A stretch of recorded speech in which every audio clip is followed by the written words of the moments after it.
O Senhor esteja convosco.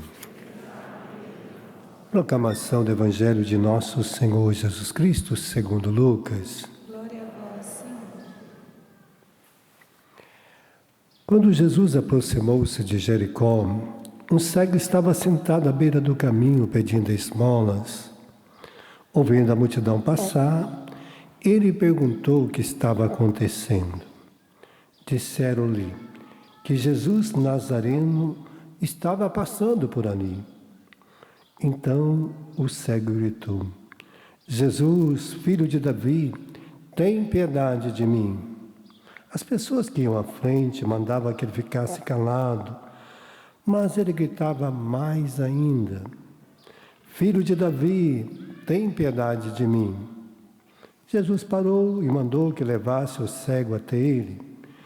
Quando o cego chegou perto, Jesus perguntou: que queres que eu faça por ti? O cego respondeu: Senhor, eu quero enxergar de novo. Jesus disse: enxerga, pois, de novo. Tua fé te salvou. No mesmo instante, o cego começou a ver de novo e seguia Jesus, glorificando a Deus. Vendo isso, todo o povo louvava a Deus. Palavra da salvação. Glória a vós, Senhor.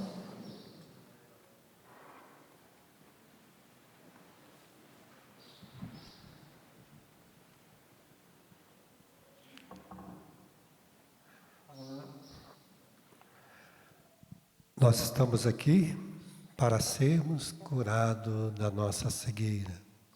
Porque as coisas do mundo vão nos cegando, vão tirando a gente da direção de Deus e colocando outras coisas. E aí a gente acaba não enxergando mais as coisas de Deus na nossa casa, no nosso trabalho, no nosso lazer.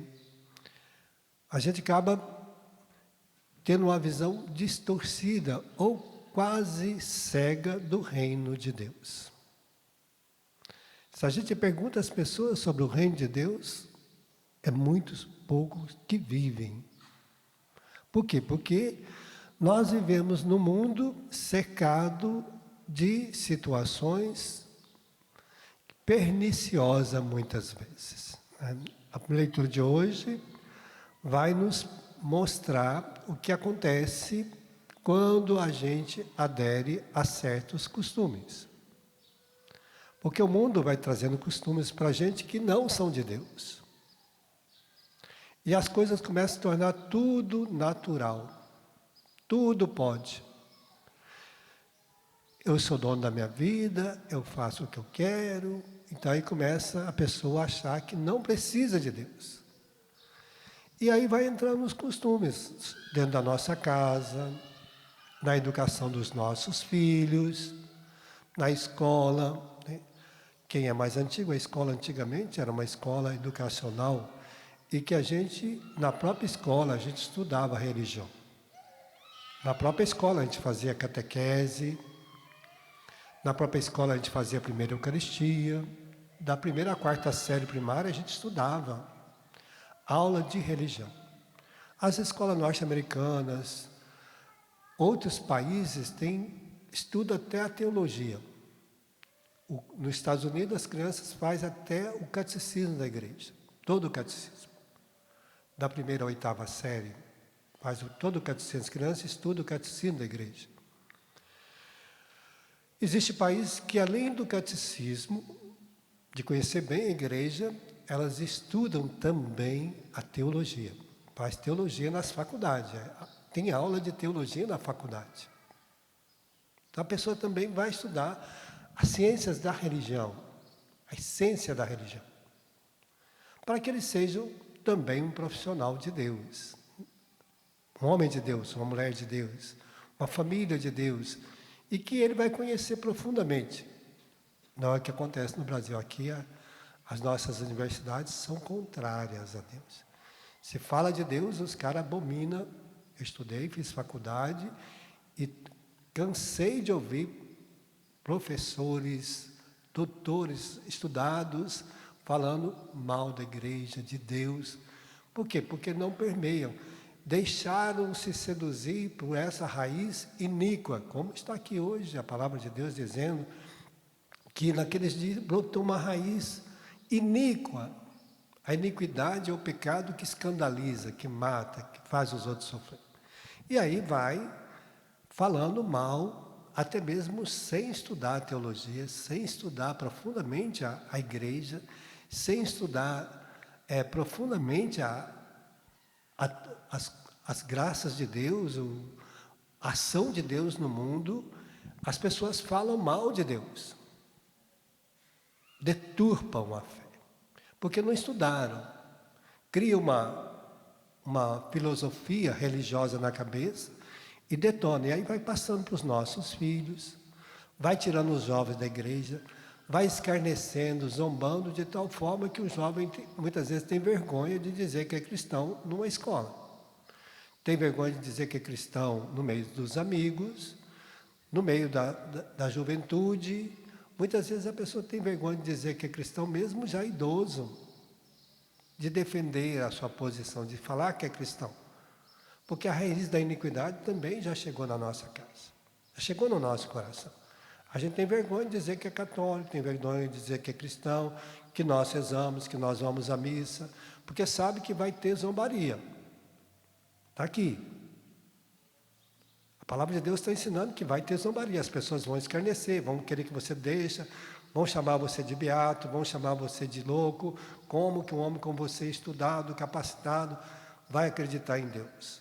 Isso é muito comum. E eles estão invadindo as redes sociais e vão espalhando a raiz do veneno, seja para toda a dimensão. Não é pecado roubar, não é pecado drogar, não é pecado se prostituir, não é pecado viver uma vida devassa, qualquer tipo de corrupção não é pecado, nada é pecado para uma pessoa que não tem Deus. Por sinal, eles tiraram todos os sinais cristãos e da igreja de todos os departamentos em Brasília. E aí, quanto mais tiraram, mais a corrupção tomou conta daquele lugar. Porque antigamente tinha, até mesmo na Constituição, as pessoas, quando iam fazer um juramento, a primeira coisa que fazia é pôr a mão sobre a Bíblia.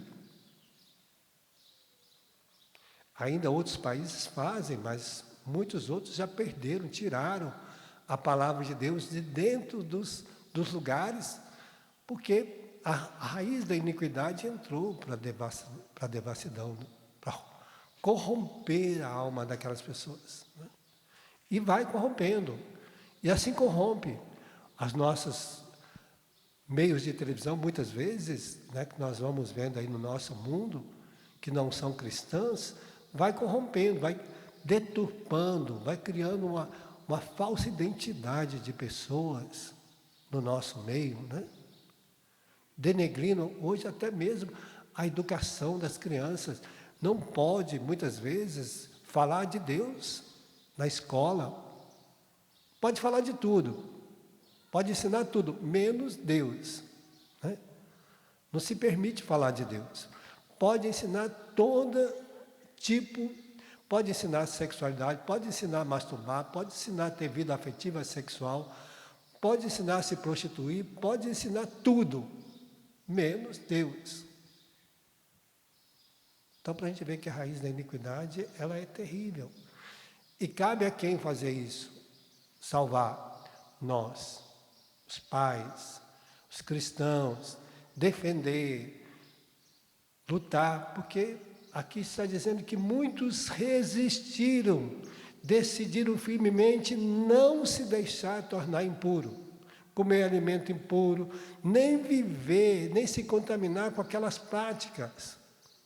Morreram, foram trucidados, mas não abriram mão. Vai contar até a história daquela mãe que tinha 7 filhos, que o rei parou, pegou o mais novo, matou. Pegou o mais velho, matou, estrucidou. E foi fazendo assim com 6. No final, o rei ofereceu ao mais novo a metade dos bens dele, riqueza, poder, glória. E aquela mãe só disse para o filho mais novo: eu te gestei e te entreguei a Deus, e Ele há de te ressuscitar. Em honra a mim, não aceite.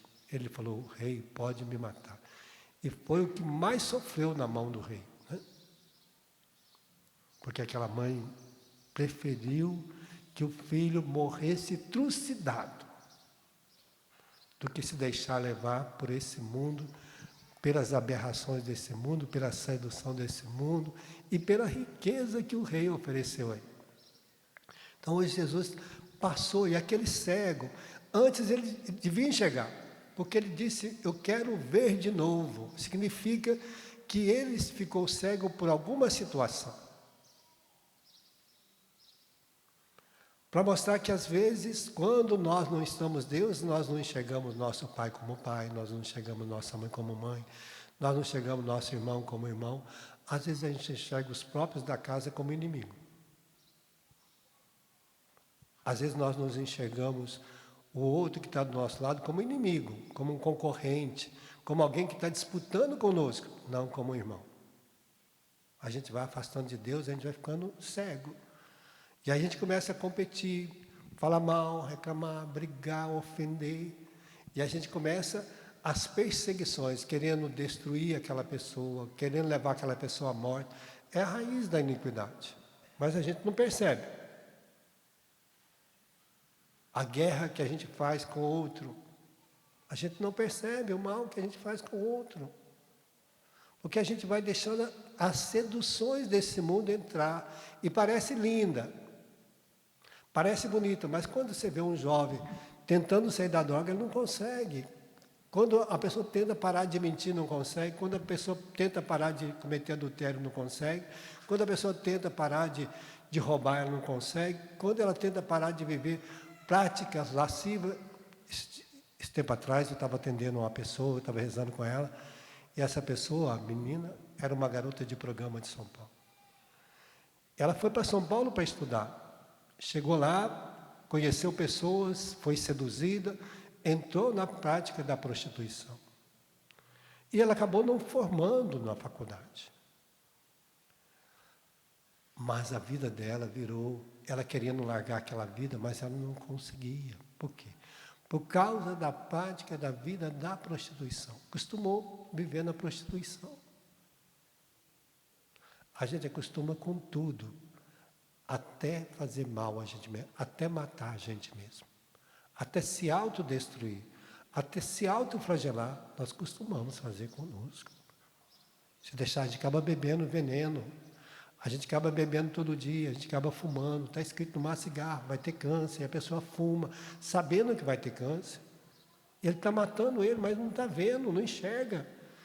Todo mundo fala: para de beber, porque você está acabando com a sua família, está acabando com a sua vida, está acabando com o seu emprego, você está destruindo a sua vida, e a pessoa não enxerga que, não, eu bebo só um pouquinho, só uma garrafa, só bebo uma garrafa de cachaça, né? 3 doses já está alcoolizado, né? E a pessoa acha que está bebendo pouco, bebe não sei quantas cervejas, acha que não está embriagado, né? A gente não enxerga. O demônio não deixa a gente enxergar. Por isso o cego de Jericó, quando ele abriu, quis voltar à vida, ele quis largar aquele lugar que ele só vivia de sofrimento, não enxergava, a não ser aquele lugar que ele ficou dependente. E a hora que alguém falou: Jesus está passando, ele falou: quero voltar a enxergar, quero voltar a viver de novo, porque aqui está a redenção, aqui está a cura, aqui está a libertação, a vida nova. Eu não sei onde está parado a sua vida, em qual esquina, porque aquele cego estava parado num lugar, numa esquina, vivendo de esmola, das migalhas que caem. Às vezes nós vivemos dentro da nossa casa de migalhas, nós vivemos no nosso trabalho de migalha, nós vivemos na igreja de migalha, nós vivemos na sociedade de migalhas. Costumamos com as migalhas do mundo, e não com as graças de Deus, que é dado gratuitamente, nem precisa comprar. Fecha teus olhos, vamos pedir essa graça agora. Eu não sei. O cego era cego. Eu não sei se você está cego. E se a sua cegueira é igual a dele. Mas vamos fingir os nossos olhos, pedindo a Deus agora que purifique os nossos olhos, purifique os nossos corações, purifique os nossos pensamentos, os nossos desejos. nossa vontade, que o sangue redentor de Jesus nos lave.